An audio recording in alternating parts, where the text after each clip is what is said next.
Hello students, IIT brain में आपका स्वागत। तो कहाँ तक हम कर चुके थे, एक बार मैं आपको अपनी स्क्रीन दे रहा हूँ आगे के डिस्कशन के लिए। ये लीजिए मेरी स्क्रीन, ये वो क्वेश्चंस की लिस्ट है जो मैं आप लोगों को सॉल्व करके दिखाता हूँ। 56 क्वेश्चन हमने शायद सॉल्व कर लिया था। एक बार मैं नोटबुक दिखाता हूँ आपको। ये देखिए, ये 56 क्वेश्चन है। आई थिंक यस 56 क्वेश्चन हम कर चुके थे। इसका आंसर आ गया था domain for our inverses 0, 1 and minus. यहाँ तक हम पहुंच गए थे। अब इसके आगे बढ़ते हैं। क्वेश्चन 56 करने के बाद हमारा नेक्स्ट क्वेश्चन क्या होगा देख लेते हैं पहले। 56 के बाद आप 57, 8, 59, 60 आप लोगों के लिए छोड़ा है। 61 पे एक बार डिस्कस करेंगे। क्वेश्चन नंबर 61 आज का पहला सवाल होगा। क्वेश्चन नंबर 61 अब कैसे सॉल्व करेंगे 61 को एक बार पढ़ लें पहले क्वेश्चन को। ये है आपका क्वेश्चन, एक बार देख लें इसको अच्छे से। Let A and B be two set containing 2 element and 4 element respectively. A में 2 एलिमेंट है, बी में 4 एलिमेंट है। The number of subset of A cross B having 3 और मोर एलिमेंट इज। अब आपसे क्या बोलता है, ए क्रॉस बी के सबसेट। ये बात हम डिस्कशन कर चुके हैं पहले कि ए क्रॉस बी के सबसेट से ही रिलेशन क्या है। तो आप ध्यान से देखिएगा, ए में 2 एलिमेंट है, बी में 4 एलिमेंट है। हमने पढ़ा था कि ए और बी के एलिमेंट अगर मालूम है तो उनके क्रॉस प्रोडक्ट के एलिमेंट हो जाएंगे 2 into 4 यानी 8। और क्रॉस प्रोडक्ट में जितने एलिमेंट होते हैं तो उसके सबसेट की संख्या 2 की पावर 8 निकल जाएगी। हर सबसेट अपने आप में एक रिलेशन होता है,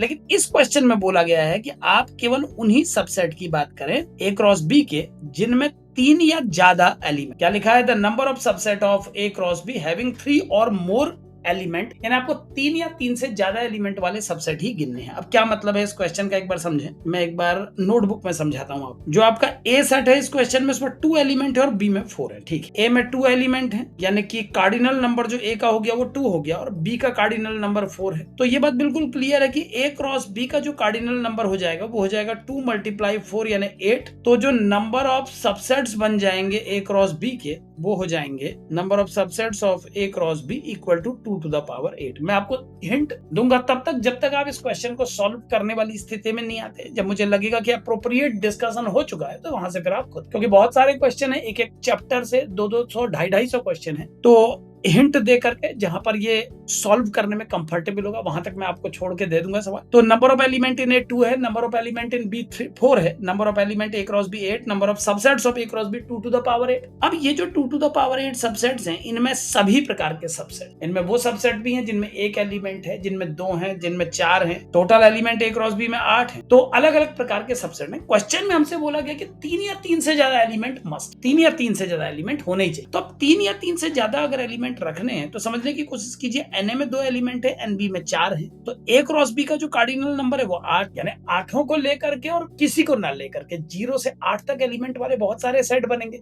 उसमें से हमें उनको गिनना है जो 3 या 3 से ज्यादा एलिमेंट रखते हैं। सबसे पहले देखिए, number of subsets having 0 elements. मैं एक एक करके समझाता हूं। Number of subsets having 0 element कितने हो जाएंगे, देखिए 8 एलिमेंट में 0 एलिमेंट रखने वाले सबसेट होंगे 8C0। ठीक है ना। अब बात करते हैं number of subset having 1 element, माने कि 8 में से एक बस रखे वो होंगे 8C1। ये मैं क्या कह रहा हूं मेरी बात समझें। एक एग्जांपल से समझाता हूं। जैसे ए में 2 एलिमेंट है, बी में 4 एलिमेंट है। अगर एक डायग्राम बना के इसको समझे तो मान लीजिए आपके डोमेन में ए बी है और कोडोमेन में पी क्यू आर और एस है। तो जिन 8 की मैं बात कर रहा हूं, एक बार आप पहले इस मैपिंग में उन 8 को समझ लीजिए, फिर हम बात करेंगे। तो इसकी मैपिंग में जो 8 होंगे वो कौन होंगे, A P, A Q, A R, A S, B P, B Q, B R, BS। समझ रहे हैं ना। ये जो 8 सेट हैं इनकी बात चल रही है। यानी अगर ए में है ए बी और बी में है PQRS, तो ए क्रॉस बी में होंगे AP, AQ, AR, AS, BP, BQ, BR, BS। ये 8 एलिमेंट हैं, इनकी बात चल। अब ये जो 8 एलिमेंट का सेट है इसके सबसेट होंगे 2 की पावर 8। हम ये इसके राइटर कहता है कि हमको वही सबसेट गिनने हैं जो 3 या 3 से ज्यादा एलिमेंट रखे। तो अब इसके सबसेट तो कई हो सकते हैं ना। तो अगर मैं ऐसा सबसेट बनाऊं जिसमें 0 एलिमेंट होंगे तो वो होगा 8C0, जो कि 1, जिसको कहते हैं नल से। फिर हमने कहा ऐसे सबसेट बनाइए भाई साहब जिनमें 1 एलिमेंट हो। तो 1 एलिमेंट वाले कितने सबसेट बन सकते हैं, सुनिएगा। खाली आप AP को लीजिए, 1 बन जाएगा। ठीक है, खाली आप AQ को लीजिए, 1 बन जाएगा। इन 8 एलिमेंट को 1 by 1 लेकर के आप पूरे 8 बना पाएंगे, उसी को 8C1 लिख। ठीक है। और अगर आप 2 एलिमेंट ले तो नंबर ऑफ सबसेट्स, तीसरा फाइनल केस भी लिख देता हूं, number of subsets having 2 elements, वो कितने हो जाएंगे, 8C2। 8C2 कैसे भैया, 8 है, 8 में से कोई 2 पिक करने के तरीके 8C2, तो जितने पिक करने के तरीके उतना ही सबसेट। तो कुल मिला के 8C0 plus 8C1 plus 8C2 इतने सेट ऐसे हैं इसके सबसेट जिनको राइटर कह रहा मत काउंट करिए इस क्वेश्चन में, क्योंकि वो चाहता 3 या 3 से ज्यादा एलिमेंट। तो कितना आ गया, 8C01 हो गया, 8C1 8 हो गया, और 8C2 होता है 28। तो 37 ये जो सेट है ये यहाँ पर गायब हो जा रहे हैं। अब 37 कम कर लीजिए, और टोटल कितने हैं, 2 to the power 8। 2 to the power 8 total है। 2 to the power 8 कितना होता है वह हिसाब लगाइए, 256। उसमें से 37 कम करके जो वैल्यू आ जाएगी वही इस क्वेश्चन का। तो राइटर हमसे डिमांड कर रहा है कि टोटल में से 37 कम कर, क्योंकि ऐसे सबसेट को वो नहीं गिनना चाहता जिसमें 2, 1 या 0। ठीक है ना, तो इस तरह से इसको आप कर पाएंगे। अभी फिलहाल मैं आगे बढ़ रहा हूँ, बहुत तेजी से आगे बढ़ेंगे, ज्यादा सवाल करने हैं। हम देख पा रहे हैं एक दिन में 4-5 क्वेश्चन बस डिस्कस हो पा रहे हैं। तो जहां पर क्वेश्चन कंफर्टेबल हो जाएगा उसके बाद में आंसर तक निकालने के बजाय नेक्स्ट क्वेश्चन में जंप करूंगा, आप उसे पूरा करें। ठीक है, तो 61 पूरा हो गया, 62, 3, 64 पे आ जाइए। 64 हमारा अगला क्वेश्चन है, क्वेश्चन नंबर 60। नेक्स्ट पेज में ही ले लेते हैं, क्वेश्चन नंबर 64। क्वेश्चन नंबर 64 पे बात करते हैं। एक बार आ जाइए, क्वेश्चन पढ़ लीजिए पहले। ये है आपका क्वेश्चन 64। इसे आप पहले एक बार रीड कर लें, यहां से यहां तक पूरा क्वेश्चन है ये। Consider the following relations. एक रिलेशन आर के नाम से जाना जा रहा है जिसमें x, y को तब मौका दिया जाएगा जब x, y रियल हो और x इक्वल टू WY हो, जहां W रेशनल, यानी जो एलिमेंट x और y W के साथ मिलके कनेक्टिविटी बना रहे, x इक्वल टू WY, इस नियम को फॉलो कर हम उनको R के अंदर आने का मौका देंगे। जैसे मैं एक एग्जांपल समझाता हूं, माना W की वैल्यू 1 है, तो ये बन जाएगा x इक्वल टू 1y। तो हम 2,2 को, 3,3 को, 9,9 सबको इनवाइट करेंगे, हम सबको बुलाएंगे, हम कहेंगे हमारे रिलेशंस में आके आप रहे। और वैसे ही अगर W का वैल्यू माना 5 है तो x equal to 5y follow करने वालों को हम बुलाएं। तब ऐसे में x की वैल्यू अगर 5 होगी और W भी 5 है तो y 1, तो हम किनको बुलाएंगे, 5,1, 10,2, 15,3। तो W की जो भी रेशनल वैल्यू है उसे रखने के बाद हम एक्स वाई के अप्रोप्रिएट पेयर्स को आर के अंदर रखें। एक रिलेशन तो ये है। दूसरा रिलेशन डिफाइन किया है एस नाम से, जिसमें m अपॉन n और p अपॉन q को कनेक्ट किया। और कनेक्शन का बेस क्या बनाया है, सुनिए। कनेक्शन का बेस है कि पहली बात mn pq सबको इंटीजर होना चाहिए और इस प्रकार होना चाहिए कि qm बराबर pn हो, यानी qm इक्वल टू pn, ये रूल फॉलो होना चाहिए। साथ में ये भी दिया है कि जो डिनोमिनेटर में आने वाले n और q है वो जीरो, तो नॉन जीरो n और q के लिए इस कंडीशन को जो फॉलो कर लेगा वो एस सेट के अंदर आ, ठीक है ना। यानी m बाय n और p बाय q को s के अंदर एक पेयर बना के एक एलिमेंट के रूप में आने का मौका मिलेगा अगर वो qm बराबर pn रूल को फॉलो। एक बात यहाँ पर और बता देना चाहता हूँ, ये जो qm बराबर pn लिखा है ना बच्चों, अगर आप इसको p बाय q बराबर m बाय n बोल लोगे आपको और कंफर्टेबल रहेगा। बात वही पड़ी, मैंने इधर उधर ट्रांसफर कर दिया इसको। तो कहने का मतलब है कि दो एलिमेंट तब कनेक्ट माने जा रहे हैं इसके अंदर जब वो इक्वल हैं आपस में। आप ये बात, अब हमको चेक करना है ऑप्शंस क्या हैं, इक्वलेंस के बारे में चेकिंग करनी है। तो देख लेते हैं, पहला रिलेशन आर एक्स वाई के बीच में है, एक्स वाई रियल और एक्स बराबर W Y for some rational number W. R की बात, क्वेश्चन नंबर 64। पहले मैं आर के बारे में बात करता हूं। तो आर एक सेट, आर एक रिलेशन है जिसमें एक्स वाई का पेयर तब बिलोंग करेगा जब एक्स वाई दोनों रियल होंगे and x equal to W Y for W belongs to rational. W belongs to rational number, इसको मैं लिख देता हूँ W। रेशनल नंबर को Q सिंबल से दिखाते हैं तो Q लिख देता हूँ रेशनल नंबर को बिलोंग, ठीक है ना। एक बार और देख लीजिए, फाइनल क्वेश्चन को क्लियर कर ले बिल्कुल। R सेट के अंदर XY तब बिलोंग करेगा जब XY रियल हो और कोई W उनके बीच में ये कनेक्टिविटी बने, x equal to WY for some rational number. अब इक्वलेंस रिलेशन है या नहीं है, रिलेशन इक्वलेंस रिलेशन कहलाएगा कि नहीं ये चेक करना है। तो कैसे करेंगे, देखिए R में XY का पेयर है, एक्स वाई रियल है, एक्स बराबर डब्ल्यू वाई, डब्ल्यू रेशनल। तो सबसे पहले समझिए, अगर मान लीजिए मैं ये रिलेशन एक्स और एक्स के बीच में बनाने की कोशिश करूं, सपोज एक्स और एक्स के बीच में, तो मैं क्या बोलूंगा कि x equal to W into x implies that W equal to 1। यानी एक ऐसा रेशनल नंबर मेरे पास है 1 जिसके बेस पर मैं x बराबर डब्ल्यू वाई को फॉलो कर सकूं। बेटे अभी तो मैं ये पढ़ा रहा हूं, आप डाउट को बोले कि इस कहीं भी कमेंट बॉक्स में दे दीजिए डाउट जो भी हो, ठीक है ना। चलिए अभी फिलहाल ये कंटिन्यू करने दीजिए ताकि ज्यादा से ज्यादा सवाल हम लोग कर पाए, ठीक है। चलिए, तो x बराबर डब्ल्यू एक्स, मैंने x और y दोनों को x से चेंज कर दिया। w का वैल्यू 1 आने का मतलब क्या हुआ, समझ रहे हैं ना। w का वैल्यू 1 आ गया, इसका मतलब ये है कि एक ऐसा रेशनल नंबर मेरे पास है जो x को x से कनेक्ट करा सकता। So x related to x for every x belongs to real number if w equal to 1। तो W बराबर 1 एक ऐसी वैल्यू हो सकती है जिसके लिए मैं इस रिलेशन को रिफ्लेक्सिव तो कह लूंगा। चलिए, रिफ्लेक्सिव होने की शर्त को तो ये पालन कर लेता, कह रहा सर W को 1 रख लो मैं रिफ्लेक्सिव बन जाऊं। लेकिन अगर W 1 नहीं होगा तो ये रिफ्लेक्सिव नहीं करेगा। मैंने टूटी फूटी कंडीशन के साथ ये रिफ्लेक्सिविटी तो चलो झेल गया। सिमेट्री की बात करते हैं, let x related to y implies that x equal to W Y. अब x equal to W Y है तो क्या x equal to W Y ये इंप्लाई करेगा y equal to W x, x equal to W Y equal to y equal to W x. तो बिल्कुल clearly ये केवल W इक्वल टू 1 के लिए ही फॉलो कर। अब एक बार क्वेश्चन पे आइए, ये कंडीशंस को जिस हिसाब से फॉलो कर रहा है तो क्या बोला गया है, सवाल को एक बार पढ़ लेते हैं। फाइनली आर एक्स वाई के पेयर को अपने में रख रहा है, एक्स वाई रियल नंबर से और x y W I for some rational number, for some rational. ये स्ट्रिक्टली इस क्वेश्चन में बोला नहीं गया है कि आपका जो डब्ल्यू है वो 1 हो। अगर क्वेश्चन में ये बोला होता कि डब्ल्यू 1 है तो फिर ये कंडीशन क्लैरिफाई हो जाती है, लेकिन फॉर सम बोलने का मतलब है डब्ल्यू का वैल्यू कोई भी रेशनल नंबर रखने पर राइटर पूछ रहा है कि क्या आप इसको इक्विवेलेंस बोल पाएंगे। तो अभी मैंने चेक किया कि रिफ्लेक्सिविटी फ्लॉप हो जाएगी अगर मैं W को 1 ना रखूं, लेकिन अगर मैं W को 1 रखता हूं तो रिफ्लेक्सिविटी ये फॉलो कर लेगा। ठीक है, ऐसे ये सिमेट्री को भी फॉलो कर लेगा अगर आप W को 1 रखते हैं, अदरवाइज नहीं। सो x are related to y implies that x equal to wy does not imply y equal to wx for every w belongs to rational number, but w equal to 1, but if w equal to 1 then x r y implies y r x, यानी W बराबर 1 एकमात्र ऐसी value है जिस पर ये अपने को सिमेट्रिक भी प्रूफ कर। तो दोनों कंडीशंस को देख के बिल्कुल क्लियर समझ में आ गया कि the relation is valid only for W equal to 1। और ऐसा क्यों हो रहा आप समझते हैं, क्योंकि W अगर 1 हो गया तो ये जो x equal to W Y वाला इक्वेशन है x इक्वल टू वाई बन जाएगा, और अगर ये x इक्वल टू वाई बन गया तो इसका मतलब हम दो एलिमेंट को तब रिलेट मान रहे हैं जब वो इक्वल है। अगर इस कंडीशन के साथ इस रिलेशन को समझाना होता तो ये इक्विवेलेंस हो जाता, लेकिन क्योंकि सवाल को पढ़ के समझना पड़ेगा, राइटर ने ये नहीं बोला है W1 है, उसने कहा सम रेशनल नंबर, यानी अलग अलग सिचुएशंस में आप W की वैल्यू को बदल भी सकते हैं। आपका मन करेगा तो आप W को 5 भी रख सकते हैं। तो मेरा कहना सीधा सीधा यही होगा कि this relation is not equivalence if W is some rational, if W is only and only 1 then this relation is equal। तो एक जनरल लैंग्वेज में अगर बात की जाए तो केवल एक W इक्वल टू 1 के बेस पे आए हुए आंसर को फाइनल नहीं कह सकते। तो हमारा फाइनल आंसर यही होगा कि relation is not equivalence for W belongs to Q, not equivalence for W belongs to Q but equivalence if W is 1। But W को 1 ऐसे रख नहीं सकते अपने मन से, वो मैंने आपको केवल समझाने के लिए बता दिया, क्योंकि मैं जानता हूं ट्रांजिटिविटी भी अगर मैं करूंगा तो वो सेटिस्फाई हो जाएगी, but only for W equal to 1। तो W इक्वल टू 1 के लिए मैंने रिफ्लेक्सिविटी चेक की, सिमेट्री चेक की, ट्रांजिटिविटी भी हो जाएगी, बट जैसे ही मैं W को 1 के अलावा कुछ रख रहा हूं नहीं, तो मैं मानूंगा not equivalence for W belongs to Q, only equivalence if W is. दूसरी कंडीशन में क्या देखिए, एक दूसरा रिलेशन है S जिसमें M upon N P upon Q को रिलेट माना गया है, इस शर्त पर कि QM बराबर PN हो जाए। मैं लिख देता हूं, दूसरे रिलेशन का नाम राइटर ने S रखा है और इस रिलेशन S में M अपॉन N और P अपॉन Q को रिलेट माना जा रहा है इफ MQ बराबर NP। अगर ये कंडीशन फॉलो हो रही है, अगर MQ बराबर PN हो रहा है और ये दिया हुआ है कि N and Q are non zero, ताकि डिनोमिनेटर मीनिंगलेस ना बना दे, ठीक है ना।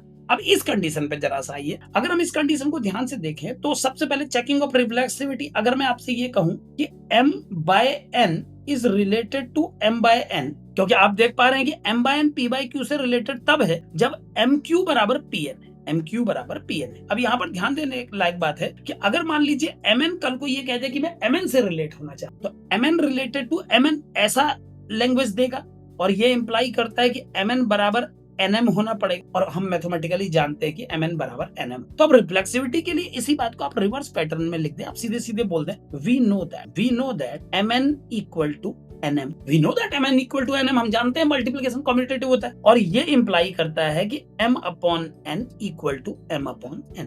ये N नीचे आ गया, ये N नीचे आ गया, और ये इंप्लाई करता है कि M N, या एक काम करिएगा, इसको और अच्छे से इस लाइन से स्टार्ट करते तो ज्यादा अच्छा रहता। आप ऐसे लिखिए we know that M upon N बराबर M upon N implies that M into N बराबर N इंटू M। ये बेस्ट, ऐसी लैंग्वेज में देंगे बेस्ट। आपको प्रूव करना है कि रिलेशन इक्विवेलेंस है या नहीं है, जो भी है। तो इन दोनों एलिमेंट को रिलेटेड तब माना जाएगा जब ये ऐसे क्रॉस प्रोडक्ट को इक्वलाइज करें। अब सबसे पहले मैंने क्या लिखा, मैंने कहा भाई हम जानते हैं कि कोई भी रेशनल नंबर अपने आप के बराबर होता है, इसमें तो कोई प्रूफ देने की जरूरत नहीं।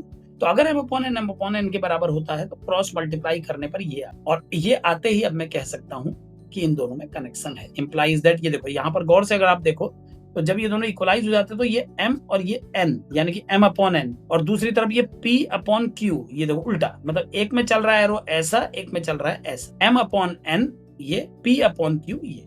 तो यहाँ पर भी एक एरो सीधा ही उल्टा चला दीजिए ना, और अगर एरो से एरो उल्टा सीधा चला दूं तो क्या बन जाएगा, M upon N related to M। So relation is reflexive. भैया रिफ्लेक्सिव तो है यार, रिफ्लेक्सिव तो है। अब सिमेट्रिक में आइए, माना M अपॉन N रिलेटेड है P अपॉन Q से, तो ये इंप्लाई करता है कि MQ बराबर होगा NP, और अगर मैं लेफ्ट राइट चेंज कर दूं तो NP बराबर होगा MQ। मैंने लेफ्ट राइट चेंज कर दिया, और अब इसको देख करके ये कहा जा सकता है कि इसको एक बार कम्यूटेटिव लगा के पलटा भी लीजिए ना, तो Pn बराबर हो जाएगा QM, और अब वही उल्टा एरो रूल जो सिखाया था आपको, ऐसे और ऐसे, एक सीधा एक उल्टा। तो क्या प्रूफ हो गया भैया? ये प्रूफ हो गया कि P upon Q is also related to M upon. जब ये रिलेशन दिख जाए आपको तो किन दोनों को कनेक्ट करना है उसको ध्यान से समझिए, एक लास्ट बार बता रहा हूँ। ये एरो सीधा, ये एरो माने P अपॉन Q कनेक्ट होगा M अपॉन N। तो ये P अपॉन Q अगर M अपॉन N से कनेक्ट हो जाता है तो ये आपका M अपॉन N अगर P अपॉन Q से कनेक्ट है तो इसने इंप्लाई कर दिया कि ये भी उल्टा कनेक्ट, यानी कि सिमेट्रिक भी है रिलेशन। ठीक, ट्रांजिटिविटी में भी ऐसे ही करिएगा। माना M अपॉन N और P अपॉन Q इन दोनों का पेयर कनेक्टेड है R के द्वारा, और मान लो P अपॉन Q और A अपॉन B का पेयर भी कनेक्टेड है R के। अब अगर ऐसा है तो बाय डेफिनेशन MQ बराबर NP एंड PB बराबर QA, ठीक है ना, ये दोनों बराबर होंगे। MQ बराबर NP और PB बराबर QA। अब अगर MQ बराबर NP है तो आप लिख सकते हो M अपॉन N बराबर P अपॉन Q, ये मैंने लेफ्ट राइट चेंज कर दिया, और इससे मुझे मिल जाएगा P अपॉन Q बराबर A। अब खुद देखो भैया, अगर ये इसके बराबर है, ये इसके बराबर है, तो डायरेक्ट मैं कह सकता हूँ कि M अपॉन N बराबर A अपॉन B। और अगर ऐसा हो जाता है तो ये मेरे से क्या कहलवाया जा सकता है कि MB बराबर NA। और जैसे ही मैं MB बराबर NA देखूंगा तो आप जानते हैं कैसे मैं एरो बनाऊंगा, एक बार देख लीजिए, एक एरो सीधा एक एरो उल्टा। तो ये क्या हो जाएगा, M upon N related to A upon, और अगर ऐसा हो गया तो ये रिलेशन रिफ्लेक्सिव, सिमेट्रिक, ट्रांजिटिव सारे फीचर फॉलो कर। तो कुल मिला के अब जो ऑप्शन है उनमें आप चेक करिएगा, लिखा है जिस ऑप्शन में ये कि R तो इक्विवेलेंस नहीं है लेकिन S इक्विवेलेंस है, वो एक सही, ठीक है। तो ढूंढ लीजिए अब इसमें कि R को इक्विवेलेंस नहीं है बोलना चाहिए और S इक्विवेलेंस है, ये ठीक है ना। AP जो risk you also do other chapters also, बिल्कुल डियर, देखिए लगातार करते जा रहा हूँ, आप लोग समझे। एक बार मैं शुरू में भी इंट्रोडक्शन मैंने दिया था, मेरे पुराने पहले वीडियो में आप देख पाएंगे कि पूरे मैथमेटिक्स को 32 पार्ट में ब्रेक किया है बेटे, 11th 12th कंप्लीट, ठीक है ना, और शुरू कर दिया है, और भगवान की दया से चौथे चैप्टर में पहुंच गया हूं मैं, और ये प्रोसेस लगातार चल रही है। बीच बीच में किसी दिन कोई प्रॉब्लम आ जाती है, घरेलू समस्या, तो उस दिन वीडियो नहीं बनता, लेकिन जहां पर पॉसिबिलिटी होती है एक दिन में 2-2 बार क्लास लगा रहा हूं मैं, कोशिश कर रहा हूं कि जल्दी से जल्दी इसको पूरा निपटा, क्योंकि मैथ्स खत्म करने के बाद फिर हम अपने फिजिक्स पे जाएंगे वापस ना, तो पहले मैथमेटिक्स पूरा निपटा रहे हैं। अब देखिए कब तक निपटता है, मैं अपनी तरफ से पूरा लगा हुआ एफर्ट में, और चैप्टर कंप्लीट हो गए, ठीक है ना, सारे चैप्टर एक एक चैप्टर कंप्लीट करूंगा, बिल्कुल ऑर्डर में चल रहा हूँ। किस ऑर्डर में चैप्टर कंप्लीट होंगे उसकी लिस्ट भी दिया है, एक बार आप चैनल में देखिए ना जाकर के, उसके कम्युनिटी पोस्ट में डाला हुआ है, पूरा चैप्टर की लिस्ट डाली हुई है। ये जितने चैप्टर पढ़ा रहा हूँ इनको टेलीग्राम में सारा जितना पढ़ाया है उसकी सीट भी डाल रहा हूँ, और जो मेंस की सीट है वो भी डाल रहा हूँ, ताकि आप खुद भी प्रैक्टिस करें। और जो सवाल नहीं आ रहा आपको, बस आपको कुछ नहीं करना, question number 72 relation and function 12th standard, बस इतना लिखना का, क्योंकि तभी मैं अपनी सीट आप लोगों को दे रहा हूँ टेलीग्राम, ताकि आपका नंबर और मेरा नंबर मैच कर सके। आपको एफर्ट मारना ही नहीं है, जो सवाल नहीं बन रहा केवल उसका नंबर देना, कुछ टाइप वाइप नहीं कर, तो कनेक्ट कीजिए और अपना प्रॉब्लम बताइए, ठीक है ना। चल, तो ये 64th क्वेश्चन कंप्लीट हो गया भैया। ये क्वेश्चन का आंसर आप ढूंढ लेंगे, इसमें आप R को इक्विवेलेंस मत मानिएगा, परीक्षा के पॉइंट से S को मान। आज R जो है वो एक केस में बन रहा है इक्विवेलेंस, मैंने बार बार बताया आपको कि W जो 1, बट अब W 1 है, अपने मन से ऐसी कल्पना करके तो किसी सवाल का जवाब नहीं दे सकते ना किसी परीक्षा में। तो ये वैसे भी 2010 में आया हुआ सवाल है मेंस का, तो आप उस ऑप्शन को पिक करें जिसमें R को इक्विवेलेंस नहीं बोला गया और S को इक्विवेलेंस बोला, ठीक है। चलिए 64 कंप्लीट करके 65, 66 आप ट्राई करिएगा, 67, 68, 69 में आइए। अगला क्वेश्चन नंबर 69 उठाते हैं। क्वेश्चन नंबर 69, एक बार मैं पहले आपको एक बार क्वेश्चन पढ़ने का मौका दे दूं, ध्यान से पढ़ लीजिए क्वेश्चन को एक बार, फिर डिस्कस करेंगे। यह है क्वेश्चन, और एक हिंट दूंगा, जब आपको लगेगा कि ये सॉल्व हो सकता है तो आप लोग भी यहाँ पर मैसेज में ये भेज सकते हैं। जैसे लोग मैसेज मैंने देखा कि ये कुछ चैप्टर डिस्कशन से हट के ही कुछ नई नई बातों पर डिस्कशन, चैप्टर से रिलेटेड डिस्कशन अगर पॉसिबल है कि जैसे ये क्वेश्चन है, जिस स्टेज पर आपको समझ में आ गया, एक ये मैसेज दीजिए कि सर ये यहाँ पर आप स्टॉप कर सकते हैं। तो अगर आप ऐसा बता देंगे तो मैं वहां पर स्टॉप करके आगे बढ़ूं। जितना ज्यादा इस तरीके की एक्टिविटी मुझे मिलेंगी आपकी तरफ से, उतना ज्यादा तेज हम इस सिलेबस को बढ़ा पाएंगे। चलिए 69, लेट A इज 1 to 10, एक सेट है 1 से 10 तक के नंबर है उसमें, और B में 0, 1, 2, 3, 4 है केवल। ये देखिए, इसको अपने दिमाग में बैठा लीजिए। A में 10 एलिमेंट है, B में 5 है, 0, 1, 2, 3, 4। The number of element in the relation R जो कि A और B का पेयर रिलेट करेगा, जो कि A से ही उठाए होंगे। इसका तो रिलेशन A और A के ऊपर ही डिफाइन करना है आपको। A और B के पेयर बना के R रिलेशन में बिलोंग करवाना है, और कौन पेयर आपस में बन करके R को बिलोंग कर पाएगा उसके लिए ये कंडीशन दी हुई है कि ये जो टर्म है इसको B को बिलोंग। अब एक बार मैं अपनी रफ जो नोटबुक है उसमें आपको समझा देता हूँ पहले सवाल। देखिए, एक सेट A दिया है जिसमें 1 से 10 तक के एलिमेंट है। ध्यान दीजिए, इंटरेस्टिंग क्वेश्चन। असल में दो अलग अलग सेट को मिलाने वाले सवाल ना हमेशा खूबसूरत वर्ड होते हैं। ए के अंदर 1 to 10 एलिमेंट है। अब राइटर क्या कहता है सुनिए, उसने एक रिलेशन डिफाइन किया ए से ए, यानी ए का एलिमेंट ए के एलिमेंट से ही जोड़ा बना करके इसने बहुत सारे पेयर तैयार किए। अब आप लोग खुद सोच लीजिए, अगर ए में 10 एलिमेंट है तो भैया 10 दहम 100 100 जोड़े बनते। कैसे?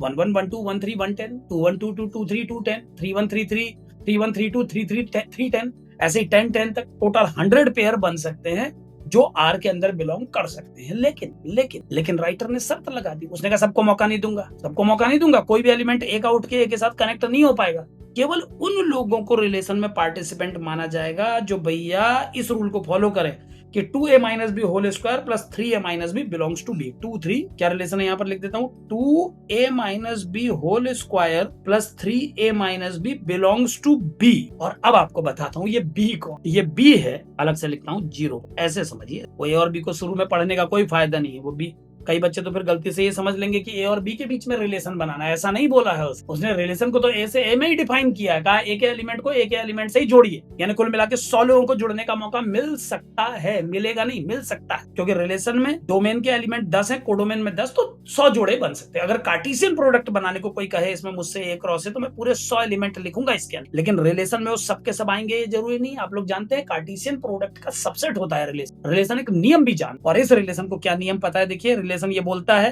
कि अगर आप इस कंडीशन को फॉलो कर दोगे तभी मैं आपको आने का मौका दूंगा। जैसे ए और बी का एक पेयर मेरे सामने खड़ा हो गया, 3,5 आ गया, एक एग्जांपल देता हूं, 3,5 मेरे सामने आके खड़े हुए, मुझसे कहा सर मेरे को भी रिलेशन में मौका दीजिए ना, मैं आना चाहता हूं आपके रिलेशन। तो मैं सबसे पहले 3,5 को अपने इस फॉर्मूले में लगा के देखूंगा। ए की जगह 3, बी की जगह 5। देखो मैं लगा रहा हूं, ध्यान दे, केवल अभी एक जनरल केस समझा रहा हूं, फिर डिटेल में डिस्कस करेंगे। अब मैंने इसको सॉल्व किया, ये क्या आ रहा है? ये आ रहा 2 इंटू 4 दूनी 4 आ रहा, सॉरी 8 नहीं, ये आ रहा 3 में से 5 गया, 2 माइनस का स्क्वायर 4 माइनस 6 बराबर 2 आ गया। देखिए 2 आ गया, यानी जब मैंने 3,5 को इस रिलेशन में भाग लेने का मौका दिया भैया, तो उसने मुझे जो आंसर दिया वो 2 है, और ये 2 मेरे बी को बिलोंग करता है। तो 3,5 बधाई का पात्र है, उसको मैं मौका दूंगा। 3,5 को मैं इनवाइट करता हूं कि वो मेरे सेट में, मेरे रिलेशन के अंदर आके बैठे। मैं अपने रिलेशन में 3,5 को इन्वाइट करता हूं, क्योंकि जब मैंने ए और बी की जगह 3 और 5 रखा तो आउटकम 2 आया, जो कि बी को बिलोंग करता है। यही तो शर्त थी कि उसी जोड़े को आने का मौका मिलेगा जो ए और बी की जगह रखे जाने पर बी को बिलोंग करके दिखा दे। 3,5 को मैं पास। अब मान लीजिए थोड़ी देर में एक और आया, 4,8 आ गया भैया कि मुझे भी मौका दे दो। अभी आपने 3,5 को मौका दिया, तो मैंने इसका भी मूल्यांकन किया। मैंने कहा बैठ के देख इस फॉर्मूले में तू सेटिस्फाई कर पा रहा कि नहीं कर पा रहा। तो ठीक है, ए और बी की जगह जब मैंने 4, अच्छा एक बात और यहाँ ध्यान रखिएगा कि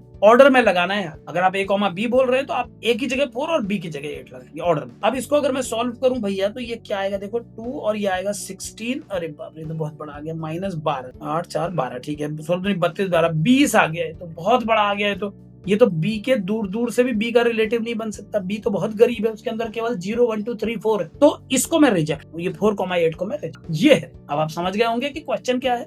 क्वेश्चन ये है कि एक सेट है जिसमें 10 एलिमेंट हैं, आर एक रिलेशन है जिसको ए से ए में ही कनेक्टिविटी बनानी। पहला एलिमेंट भी ए से उठाओगे, दूसरा भी ए से, मतलब डोमेन भी वही है, कोडोमेन। उसी एलिमेंट को प्री इमेज के रूप में भी लिया जाएगा और उसी सेट के एलिमेंट को इमेज के। अब आप किसी को भी मौका दे दो, आपको 1 9 1 5 1 3 सबको लेने का अधिकार, लेकिन शर्त बस इतनी है कि उसी को मौका दिया जाएगा जो इस नियम का पालन करे। तो मैंने ए और ए से एक पेयर उठाया 3,5, उसको मैंने पास कर दिया क्योंकि वो बी के अंदर बिलोंग कर रहा। लेकिन जब 4,8 आया तो मैंने उसको रिजेक्ट कर दिया क्योंकि वो 20 दे करके बी को बिलोंग नहीं कर पा रहा। तो अब हमें बताना है, बताना क्या है सवाल में, अब देख लेते हैं। ये कहता है the number of element in this, तो वो पूछता है कि आपके इस रिलेशन के अंदर कितने एलिमेंट को आप मौका देंगे। वही सवाल है जो मैं सोच रहा था, आपको बताना कि कितने एलिमेंट को आप मौका देंगे, जबकि टोटल एलिमेंट की संख्या मैं आपको बता चुका हूं।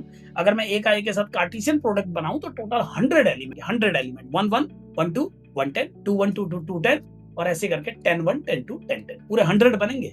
उसमें से आपका ये रिलेशन कितनों को मौका देगा ये आपको पता। तो अब मैं क्या करता हूं, देखिए पहले जो नियम फॉलो करके ए और बी को आने का मौका मिल रहा है, मैं वहीं से सवाल को उठा रहा हूं। यहां से मैं इसका प्रॉपर सोल्यूशन लिखना शुरू कर रहा हूं। इसमें मैं हेडिंग बदल देता हूं। अब सोल्यूशन देखो, ये मैं खाली समझा रहा था, 2 एग्जांपल देखें अब समझ। जो 2a minus b whole square plus 3a minus b लिखा है, ये जो टर्म लिखा है 2a minus b whole square plus 3a minus, इसको मैं थोड़ा सा सॉल्व करना चाहूंगा। सॉल्व के नाम पे बस a माइनस बी कॉमन ही आ सकता है इसमें, तो ये बन जाएगा 2a माइनस बी प्लस 3। ये आपका वैल्यू आ गया, a minus b 2a minus b plus 3। ठीक, अब मैं a माइनस बी की डिफरेंट वैल्यू रख करके कोशिश करूंगा कि मेरी जो वैल्यू है ये इस b को बिलोंग करे। और बी के अंदर कौन कौन है अपने माइंड में पहले ही रख लो, 0 1 2 3 4 ओनली। तो सुनिए अब धड़ाधड़, अगर बच्चों मैं ऐसे पेयर चुनता हूं जिसमें a माइनस बी 0 हो जाए, अगर मैं ऐसे पेयर चुनता हूं जिसमें a माइनस बी 0 हो जाए, तब तो ये पूरा ही 0 हो जाएगा। और बहुत अच्छी बात है, b 0 होना अलाउड। तो a माइनस बी बराबर 0 implies that a equal to b। ऐसे जितने भी एलिमेंट पेयर इस एक रॉ से कार्टेशियन प्रोडक्ट में हैं जो a बराबर b को फॉलो करते हैं, मैं उन सबको निमंत्रण दे, क्योंकि उनके आने से ये b के अंदर बिलोंग करने वाली कंडीशन सेटिस्फाई। ठीक हो गया। अच्छा, a माइनस बी को 0 करने से बाहर वाले ने हमको बचा लिया। अब एक बार एक काम करते हैं, a माइनस बी को मान के देखते हैं, 0 तो मान लिया, 1 मान के देखते हैं। अगर मैं a माइनस बी को 1 मानता हूं तो 1 रख करके एक बार देख लीजिए क्या बन जाएगा ये टर्म। a माइनस बी की जगह 1, इसकी जगह भी 1, 3 + 2 5 बन जाए 5। तो ये जो एक्सप्रेशन है पूरा a minus b into 2a minus b plus 3, ये 5 बन, और 5 हमारे सेट को बिलोंग, b को सेट बिलोंग नहीं कर पा। इसका मतलब में a माइनस बी को 1 बनने का मौका नहीं। So a minus b is not equal to, यानी a माइनस बी को 1 में नहीं। फिर से सुनने, जब मैंने a माइनस बी को 0 किया तो ये वैल्यू 0 1 2 3 4 में से ही आई है, 0 आई, तो मैंने इसको अप्लाई किया। लेकिन जब मैंने a माइनस बी को 1 रख के देखा बच्चों, तो ये 5 आ गया यार। इसका 5 आना गलत है, क्योंकि इसको 0 1 2 3 4 आना है, बस ये लिखा है साफ साफ, केवल 0 1 2 3 4। तो यानी कि 1 रखने पर अगर इतना भयंकर आए तो 2 3 4 तो भूल ही जाओ।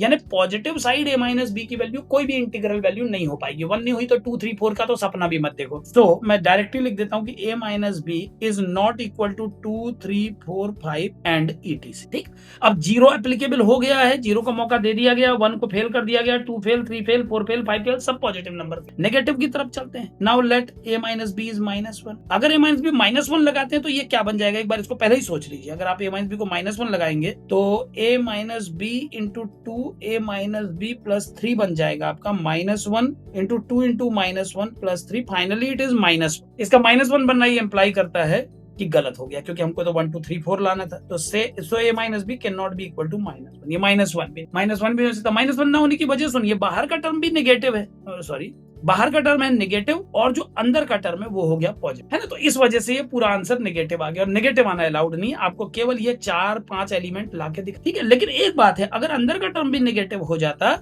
तो नेगेटिव नेगेटिव पॉजिटिव का चांस है। तो मैं एक मौका और लूंगा, एक बार मैं एक काम करता हूं, let a minus b equal to minus. अब a minus b equal to -2 रखता हूं तो क्या बन जाएगा, देखिए a minus b into 2a minus b plus 3। अब ये बन जाएगा -2 और अंदर आएगा 2 इंटू -2 प्लस 3, यानी कि अब ये हो गया बाहर -2 अंदर -1, इट इज 2। और 2 तो मेरा फेवरेट नंबर है भैया, इन चारों में से 2 भी तो है, इसका मतलब इसको मैं बॉक्स, सो यहाँ पर लिख देता हूँ कि a माइनस बी को आप -2 मान सकते हैं, इसको मैं बॉक्स के अंदर रख देता। तो अभी तक 2 पॉसिबिलिटी दिखाई दी है, एक तो a माइनस बी को 0 मान करके ये पॉसिबिलिटी सही है, और एक a माइनस बी को -2 मानना भी अलाउड है। -3 मान के भी देखने का मन कर रहा है, एक बार -3 रखते हैं। Let a minus b equal to -3। तो जो a minus b into 2a minus b plus 3 है वो क्या बन जाएगा, देखते हैं। ये बन जाएगा -3, 2 इंटू -3 प्लस 3, और ये हो जाएगा -3 इंटू -3, इट इज +9 ना। बहुत बड़ा, इसका मतलब -1 के बाद बहुत बड़े बड़े आंसर आने लगे, -2 के बाद। तो -3 जब इतना भयंकर आ तो सोचो -4 -5 तो मतलब आग लगा देंगे सवाल। So a minus b is not equal to -3 -4 -5, क्योंकि आप समझ गए होंगे कि -3 रखने पर जब ये हालत है तो -4 रखने पर तो ये नंबर भी -4 बन जाएगा और ये बन जाएगा -5, तो +20 आने लगेगा। तो इसका मतलब -3 -4 -5 एंड etc ये सब भी रिजेक्टेड। सब चेक कर डाला मैंने, देखिए आपके सामने मैंने 0 चेक किया, सारे पॉजिटिव चेक कर डाले, सारे नेगेटिव चेक कर डाले। बस कंफर्म यहाँ पर ये हो पा रहा है कि इधर a इक्वल टू बी और a minus b equal to -2, बस यही परफेक्ट सेट है, बाकी सब बेकार। तो अब आइए चुन लेते हैं, क्या चुनना है। अब हमको a और b के कितने, ये हमसे पूछा गया था कि रिलेशन में कितने पेयर बिलोंग करेंगे।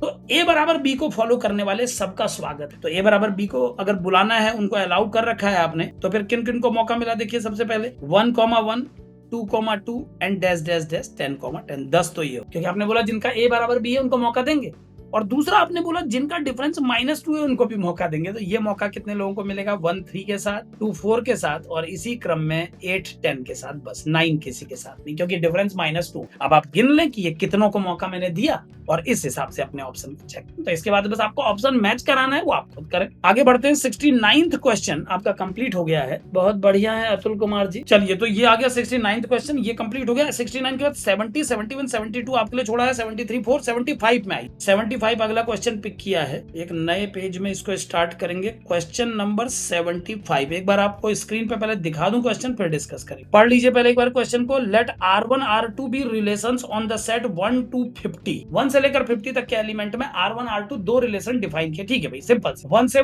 50 तक का सेट है और उसमें R1 रिलेशन डिफाइन किया, तो सिंपल सा समझ में आता है 50 एलिमेंट का डोमेन है, 50 का ही कोडोमेन होगा, क्योंकि जब आप कहते हैं किसी सेट के ऊपर रिलेशन डिफाइन किया तो डोमेन कोडोमेन सेम। तो 50 एलिमेंट डोमेन में है, 50 एलिमेंट कोडोमेन में है। टोटल एलिमेंट हो गए आपके 100। Good evening dear. तो टोटल एलिमेंट 50 यहाँ पर है, 50 वहां पर, यानी 2500, 50 into 50 यानी 2500 पेयर बनेंगे कार्टेशियन प्रोडक्ट में। कार्टेशियन प्रोडक्ट आप समझते हैं ना, डोमेन है 50 एलिमेंट का, कोडोमेन 50 एलिमेंट, तो डोमेन के किसी भी एलिमेंट को कोडोमेन के किसी भी एलिमेंट से आप कनेक्ट कर सकते हैं। तो टोटल पेयर बनेंगे 50 into 50 यानी 2500। अब कहता है कि इस 2500 सेट पेयर वाले सेट के ऊपर दो रिलेशन डिफाइन किए, R1 और R2। कंडीशन क्या रखी सुनिए। R1 रिलेशन में ये बोला गया है कि भैया कोई भी P जो कि प्राइम होगा अपनी n पावर के साथ, P अपनी n पावर के साथ P की पावर n से कनेक्ट होगा, ये शर्त है। लेकिन शर्त ये है कि P को प्राइम होना चाहिए और आप n की वैल्यू 0 या 0 से बड़ी ही रखेंगे, n को नेगेटिव रखना अलाउड नहीं, ठीक हो। दूसरा कहता है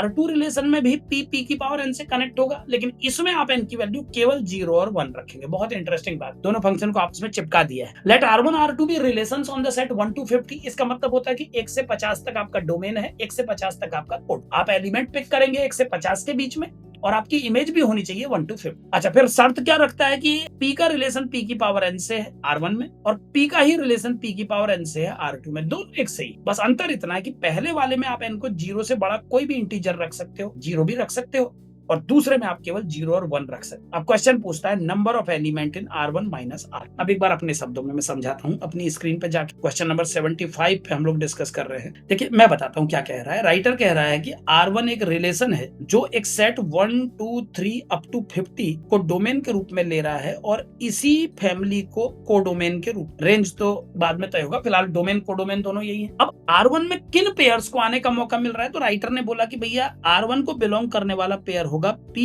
की power n belongs to R1 for every n belongs to domain, और नहीं n माफ कीजिए, for every P belongs to domain बोलना चाहिए था ना, and P is domain। मैंने किसको बोला आप समझ गए होंगे, ये ऐसा। और n के बारे में लिखा है n is either 0 और greater than 0। n कुछ भी हो, मतलब एक इंटीजर होना चाहिए, 0 या उससे बड़ा कोई भी इंटीजर, ठीक है ना। अब देखिए दूसरा रिलेशन R2 डिफाइन करता है, इसको कैसे डिफाइन करता है भैया, 1 2 3 50 ये डोमेन हो गया आपका, और 1 से लेकर 50 तक आपका कोडोमेन हो गया, और इसमें भी P और P की पावर n को बिलोंग करवाता है R2 में। और शर्त क्या रखता है कि P बिलोंग करे डोमेन को, P होना चाहिए प्राइम, लेकिन भैया इस बार n के बारे में जानकारियां बदल दी। मैं सही पढ़ के आया था शायद, क्या लिखा था, n इज 0 और 1, बिल्कुल यही लिखा है। n या तो 0 होना चाहिए या 1 होना चाहिए, बस ये दोनों ही संभावनाएं n के लिए रहे। मतलब राइटर ने एक ही जैसे दो फंक्शन डिफाइन कर दिए, पहले वाले में n की वैल्यू कुछ भी रख लो, कहा 0 से बड़ी कोई भी वैल्यू, है ना। लेकिन दूसरे वाले में इसने बोला कि आप P को, n को केवल 0 और 1 रखोगे, बस इतना सा डिफरेंस है, नथिंग है। यानी मैं क्या बोलना चाहता हूँ समझेंगे आप। मैं ये बोलना चाहता हूँ कि जब हम इस रिलेशन R1 के अंदर पेयर्स पता लगाएंगे, तो जितने पेयर R1 के अंदर आएंगे बच्चों, उनमें से ही कुछ पेयर R2 के अंदर भी आएंगे, कुछ पेयर R2 के अंदर भी आएंगे। जैसे मैं एक एग्जांपल देकर के इस बात को समझा देता हूँ, फिर हम सवाल की तरफ बढ़ेंगे। देखिए जैसे मैं एक एग्जांपल देता हूँ, एक प्राइम नंबर चुनो जरा सा, शुरुआत करते हैं। शुरुआत में कोई भी एक उठा लो, चलो फिलहाल तो मान लो आपने उठा लिया 3 उठा लेते, चलो 3 को उठा लेते, ठीक है। अब अगर मैं P की जगह 3 को उठाता हूं, तो पहले आप सुनना 3 के साथ कौन कौन जोड़ा बना सकता है। 3 के साथ जोड़ा बना सकता है 3 की पावर 0, लिखा है राइटर ने भाई, 0 से बड़ा कुछ भी रख लो, 0 भी रख लो। 3 के साथ जोड़ा बना सकता है 3 की पावर 1, 3 के साथ जोड़ा बना सकता है 3 की पावर 2, 3 के साथ जोड़ा बना सकता है 3 की पावर 3। इसके बाद स्टॉप हो जाइए, क्योंकि 3 की पावर 4 81 होता है, और 81 मेरे कोडोमेन में नहीं है, मेरा कोडोमेन 50 तक है। तो ये 4 लोगों को मौका मिल रहा है भैया, 1 2 3 4 लोगों को, ठीक। R1 से जब पूछा जाएगा इन चारों में से तुम किसको अपने अंदर रखोगे, R1 कहेगा सर सबका स्वागत है, आइए सभी लोग, क्योंकि R1 ने बोला था कि कोई भी प्राइम नंबर अपनी ऊपर n पावर चढ़ा के एक एलिमेंट बन के उसको बिलोंग कर सकता है। बस शर्त इतनी है कि n को 0 या बड़ा, 0 से बड़ा। मैंने नियमों का पालन किया। 3 के बाद मैंने और क्यों नहीं रखा आप लोग जानते हैं, 4 इसलिए नहीं रखा क्योंकि मैं जानता था अगर मैं 4 रख दूंगा तो ये 81 हो जाए, ठीक है ना। अब दूसरा केस देखिए, एक तो ये केस बन गया, दूसरा केस लेते हैं। अगर मान लीजिए इनमें से R2 के अंदर कौन बिलोंग कर रहा है ये पूछा जाए, तो फिर अब देखिए मुद्दा बदल जाएगा। R2 में क्या है, P to the power n belongs to R2, P domain से है और P प्राइम है, और n का वैल्यू केवल 0 और 1 रखना। यानी जब R2 से पूछा जाएगा भाई तुम्हारे अंदर कौन कौन रहेगा, R2 केवल इसको मौका देगा और इसको मौका देगा। मेरी बात को आप पहले समझ से, ये R2 ठीक है ना, ये पहले देखना ध्यान से। बाकी दोनों को R2 मौका नहीं देगा, इन दोनों को। क्यों? क्योंकि R2 ने भी कसम खा रखी है कि भाई 0 और 1 ही लगा सकते हो। तो क्या अंतर निकला दोनों R1 R2 में, समझिए। R1 रिलेशन के अंदर सबको मौका मिल रहा है इस P और P की पावर n के कॉम्बिनेशन में। बस शर्त इतनी है कि डोमेन ये है, कोडोमेन। आप नियम नहीं तोड़ सकेंगे। जैसे 3 की पावर 4 के साथ 3 को क्यों नहीं जोड़ा? कई बच्चे सोचते हैं कि सर जब लिख ही रहे थे तो 0 लिखा, 1 लिखा, 2 लिखा, 3 लिखा, 4 भी लिख देते, 3 की पावर 4। लेकिन 3 की पावर 4 81 हो जाएगी बस, और मेरे कोडोमेन में 81 है ही नहीं, तो कहां से लिखे? उतने ही लिखे मैंने जितने अवेलेबल है मेरे कोडोमेन में। अब R1 से पूछा जा रहा है कि इन चारों में से तुम किसको अलाउ करोगे? वो कह रहा है सबको सर, 0 से बड़ा जो वैल्यू आपको लगाने लगाइए, मैं सबको अलाउ। लेकिन R2 ने बोला कि आप पावर केवल 0 और 1 लगा सकते हैं, यानी R2 इन दोनों को बस अलाउ कर। यानी R2 R1 के अंदर के कुछ एलिमेंट अलाउ कर रहा है। R2 कोई नया सेट नहीं है, वो R1 के ही एलिमेंट को अपने में अलाउ कर। तो अब राइटर ने इस क्वेश्चन में हमसे पूछा है कि आप बताइए नंबर ऑफ एलिमेंट कितने होंगे R1 माइनस R2। तो R1 माइनस R2 में कितने एलिमेंट होंगे ये जानना अब बहुत आसान हो जाता है। क्यों? क्योंकि हमको पता है कि R1 के एलिमेंट ही R2 में आ रहे हैं। तो हम एक काम करेंगे, R1 माइनस R2 निकालने के लिए हम क्या करेंगे, n की जगह 0 1 लगाना बंद। एक बार मैं फिर समझाता हूं। देखिए, पहले वाले R1 में भी वही एलिमेंट बिलोंग कर रहा है, दूसरे वाले R2 में भी वही एलिमेंट बिलोंग कर रहा है, लेकिन R1 सेट अपने अंदर n को 0 या उससे बड़ा कुछ भी लगाना अलाउ कर रहा है। R2 कह रहा है 0 और 1 के अलावा कुछ भी मत लगाइएगा, बस 0 और 1 ओनली, नथिंग एल्स। तो अगर मुझे R1 में से R2 को माइनस करना है बच्चों, तो R1 में मैं लगा पा रहा हूँ 0 1 2 3 4 5 सब कुछ। R2 में केवल मैं 0 और 1 लगा पा रहा हूँ। तो अगर R2 को माइनस करना है R1 से, तो 0 1 लगाना बंद कर। यानी हमें उन एलिमेंट्स को पिक करना है जो आप n को 0 और 1 के अलावा कुछ लगा के निकाल। सिंपल सा क्वेश्चन है। अब आइए एक एक करके निकाल लेते हैं। 0 और 1 लगाना बंद कर देते हैं, क्योंकि हमें R1 माइनस R1 सेट अपने अंदर n बराबर 0 से लेकर n तक सब कुछ अलाउ कर रहा है। R2 अपने अंदर अलाउ कर रहा है केवल किनको? जो 0 और 1 रख के आते हैं n की। तो अगर R2 अपने अंदर उन्हीं एलिमेंट को ले रहा है जिनमें n 0 और 1 है, और R1 अपने अंदर 0 से बड़े सभी नंबर ले रहा है, और हमें निकालना R1 माइनस R2 है, तो हमें 0 और 1 लगाना बंद कर देना। 0 और 1 लगाने पर जितने जितने एलिमेंट आ रहे हैं उन सबको हम रिजेक्ट। तो अब कौन कौन आ पाएंगे अब समझिएगा तेजी से। P को प्राइम नंबर लेना है। मैं पहले प्राइम नंबर से शुरू कर रहा हूँ, 1 प्राइम नहीं होता, 2 से स्टार्ट। तो 2 के साथ लूंगा मैं 2 की पावर 2। 2 की पावर 0 और 1 क्यों नहीं लिया आप जानते हैं? क्योंकि R1 के अंदर 2 की पावर 0 और 2 की पावर 1 वाला केस भी होगा, लेकिन वो R2 के अंदर हमें, क्योंकि R1 माइनस R2 निकालना है, तो R1 माइनस R2 निकालने के लिए उन रिजेक्ट केसेस को पहले ही, मुझे पता है कि 0 1 लगाने पर भी 2 एलिमेंट आएंगे, लेकिन वो R1 के पास भी होंगे और R2 के पास। और आप जानते हैं कि जब हम एक सेट से दूसरे सेट को घटाते हैं, तो उन एलिमेंट को लिया जाता है जो पहले को बिलोंग करें और दूसरे को ना। यानी कि कोई एलिमेंट X अगर बिलोंग कर रहा है R1 माइनस R2 को, तो ये इंप्लाई करता है कि वो R1 के पास तो है और वो R2 के पास किसी भी कीमत में नहीं। तो क्योंकि 0 1 R2 ने भी अलाउ कर रखा था और 0 1 R1 ने भी अलाउ कर रखा था, तो जब हम R1 माइनस R2 निकालेंगे तो 0 1 लगाने को हमें हटा। तो अब मैं सीधे 2 से लगाना शुरू कर रहा हूँ। पहला एलिमेंट 2 2 की पावर 2, अगला 2 2 की पावर 3, देन 2 2 की पावर 4, 2 के साथ 2 की पावर 5 स्टॉप, क्योंकि 2 की पावर 6 64 होता है, हमारे कोडोमेन में 64 नहीं। ठीक, 3 के साथ तो पहले ही हमने देख लिया, फिर भी एक बार बना देता हूँ। 3 के साथ 3 का स्क्वायर आएगा, 3 के साथ 3 का क्यूब, इसके बाद सीधे 81 आएगा। 4 के साथ 4 का स्क्वायर तो आएगा, लेकिन क्यूब नहीं आ पाएगा क्योंकि वो ज्यादा हो जाएगा। 5 के साथ 5 का स्क्वायर आएगा, क्यूब बहुत बड़ा हो जाएगा। 6 के साथ नहीं, सॉरी माफ कीजिए, मैंने ये 4 गलत बना दिया, क्योंकि मैं भूल गया था कि प्राइम नंबर ही लेना है। मैं जल्दीबाजी में सारे बनाने लगा। 2 लेना चाहिए था, 3 लेना चाहिए था, सीधे फिर 5 लेना चाहिए था। 5 के साथ 5 की पावर 2 बस आएगी, 3 नहीं आ सकती, और 6 तो ले नहीं सकते। 7 के साथ 7 का स्क्वायर आ। अब यहीं पर रुक जाइए, क्योंकि 7 के बाद अगला प्राइम नंबर बहुत देर आता है, वो 8 9 10 11 होगा। और आप जानते हैं अगर मैं 11 के साथ 11 का स्क्वायर ले लूंगा, क्योंकि 0 और 1 पावर तो लूंगा नहीं, R1 माइनस R2 करना है, तो ये बहुत बड़ा नंबर आ जाएगा 101 के साथ। तो जितने एलिमेंट आपके आने थे इस सेट में वो अब आप गिन लीजिए कितने एलिमेंट है। इतने एलिमेंट R1 माइनस R2 को बिलोंग। इस तरह से आप इस क्वेश्चन को, ठीक है ना। तो आप R1 को पहले निकालें, फिर R2 को निकालें, फिर उनको घटाएं, ये सब करने की जरूरत नहीं है। आप पहले ही क्या करें, पहले ही आप उन एलिमेंट को हटा दें, ठीक है ना। पहले ही आप उन एलिमेंट को हटा दें जो एलिमेंट यहाँ पर, मतलब जिनको R2 ने पहले ही इन्वॉल्व कर रखा। R2 कह रहा कि मैं उन सभी एलिमेंट को मौका दूंगा जिनमें 0 और 1 लगा हुआ है, तो 0 और 1 लगाना ही बंद कर दीजिए।